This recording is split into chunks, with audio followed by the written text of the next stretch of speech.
today's lesson, we're going to look at validation in VBCS apps. Most of the JET components you're working with have built-in validations that you can use. The most common of these is the required validator.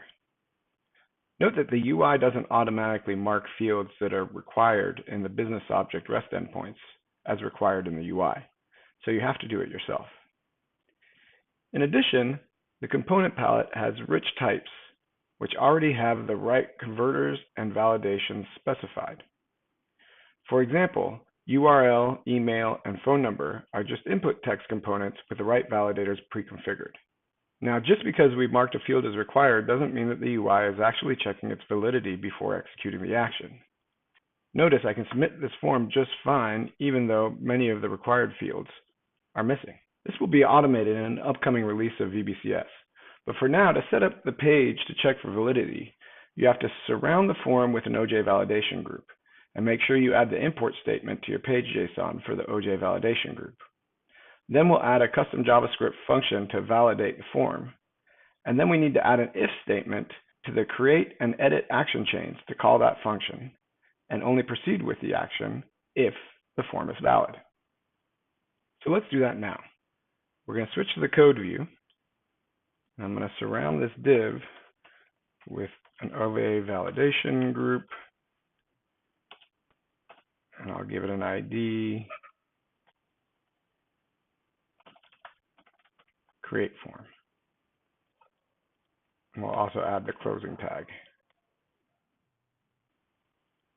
And I also need to add my import to the JSON to import this component.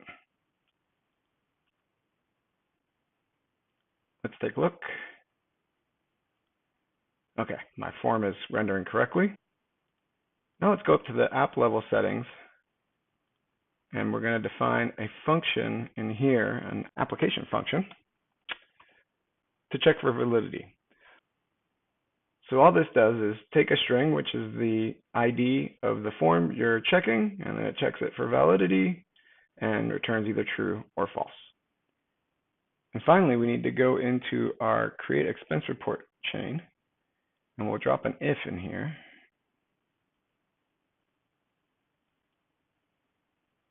And for the condition, I'll put application.functions.isFormValid. So we're calling our function, passing in create form, which is the ID of the validation group that we wanted to check. And there we go.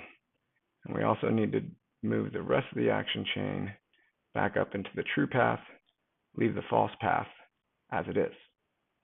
All right, so let's reload and see if we did that correctly. Enter a name here and try to save. Now it actually gives me the errors. So as we said, there's three ways to work with validation. And the simplest way and the most integrated with the components is using the HTML properties. So for example, this end date has a min. I can say that the min is yesterday, right? And now if I run this, I'm going to live mode and select this, you'll see every date before yesterday is actually grayed out. These fields can also take expressions. They can reference variables. So I can come in and say min date for this has to be the start date. And now let's see that. Put in the 23rd, and you'll see everything before the 23rd is grayed out.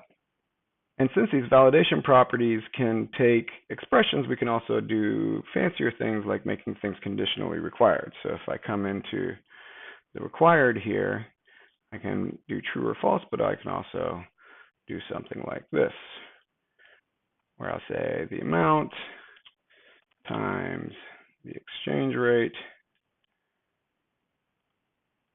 is greater than or equal to 500.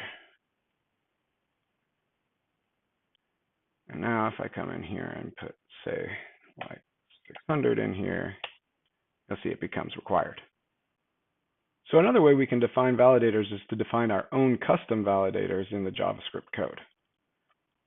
So let's drop into JavaScript here. and paste in this validator, right? It's just our regular page model prototype declaration, name of the function takes the start date, and if the end date is before the start date, then it throws a new error. And here I can put any message I want in here, like. So now I can come back into my page designer. Let's remove the min that we put in there before. Go to our validator, page.functions.end date after start date validator. And we're going to pass in